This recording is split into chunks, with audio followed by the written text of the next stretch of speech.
ان کی نقل و حرکت میں اس اچانک تبدیلی سے صاف پتہ چلتا تھا کہ وہ لالی کے مسلح ہونے سے قطعی بے خبر تھے۔ پولیس کی جو ٹولی ٹیلے پر موجود تھی، گولی کی آواز سنتے ہی نشیب میں اتر گئی۔ پولیس والے بکھر کر ادھر ادھر دبکنے لگے۔ لالی نے اس ٹولی پر ایک اور گولی چلائی جو دھیرے دھیرے اس کے عقب میں جانے کے لیے کوشاں تھے۔ دوسری گولی چلا کر وہ پولیس کی اس ٹولی کو آگے بڑھنے سے روکنے میں کامیاب ہو گیا، مگر اب پولیس نے بھی دو طرف سے اس پر جوابی فائرنگ شروع کر دی تھی۔ گولیاں چیختی ہوئی لالی اور رحیم داد کے سروں پر سے گزرتی رہیں۔ ایک گولی اس پتھر پر لگی جس کے پیچھے دونوں چھپے ہوئے تھے۔ پتھر کا ایک ٹکڑا ٹوٹ کر لالی کے کندھے پر لگا، مگر چوٹ خفیف سی آئی۔ لالی اور رحیم داد جھٹ زمین پر لیٹ گئے۔ لالی نے رحیم داد کی جانب دیکھے بغیر سرگوشی کی۔ رحیمے، تو پیچھے سے نکل جا، میں نے ادھر بڑھنے والی پولیس پارٹی کو روک دیا ہے۔ اس نے ایک گولی اور چلائی۔ تو ٹیلوں کے اندر اندر ہوتا ہوا ڈھلوان سے اتر کر سکنالے کے اس پار نکل جا، آگے اونچائی پر جیل ہے، تو وہاں چھپ کر میرا انتظار کرنا۔ رحیم داد نے پوچھا، تو نہیں چلے گا؟ میری پرواہ نہ کر۔ لالی نے قمیض کے اندر ہاتھ ڈال کر ہمیانی کھولی اور اسے رحیم داد کی طرف بڑھاتے ہوئے بولا، لے اسے رکھ لے، اس میں 3000 سے اوپر روپے ہیں، اور دیکھ یہاں سے نکلتے ہوئے چادر ضرور اوڑھ لینا۔ رحیم داد نے ہمیانی لیتے ہوئے کہا، تو کتنی دیر میں پہنچے گا؟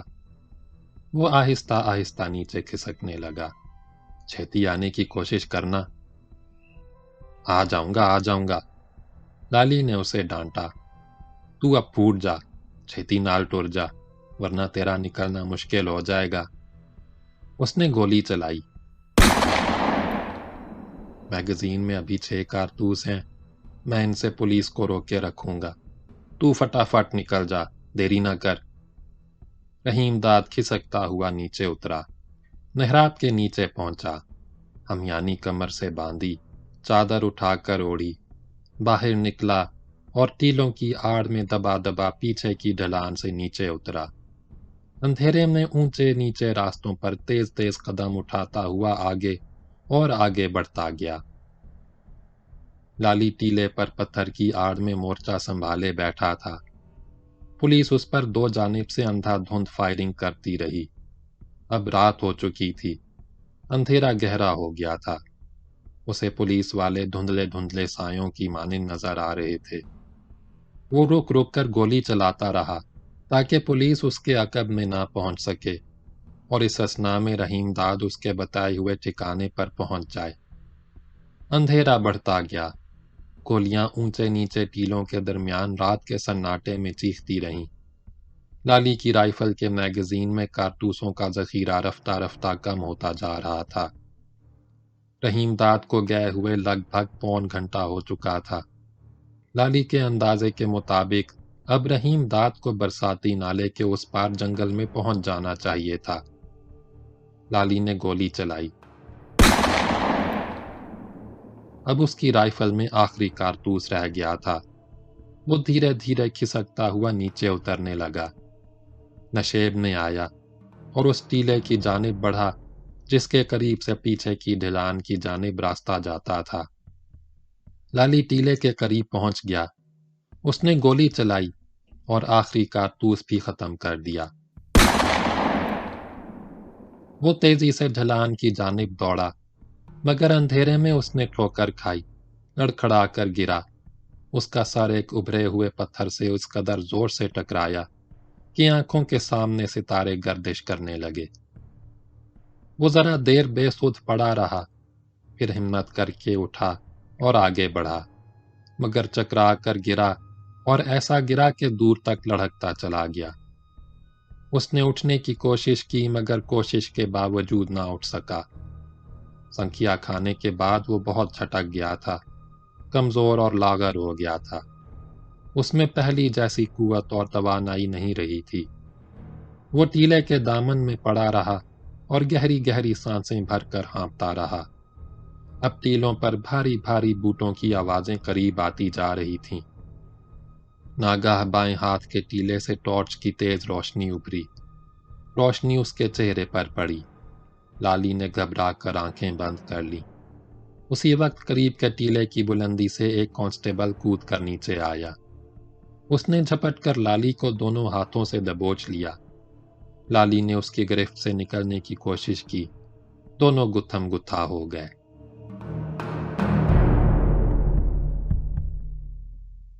باب نمبر 12 اگلی ویڈیو میں سنیں۔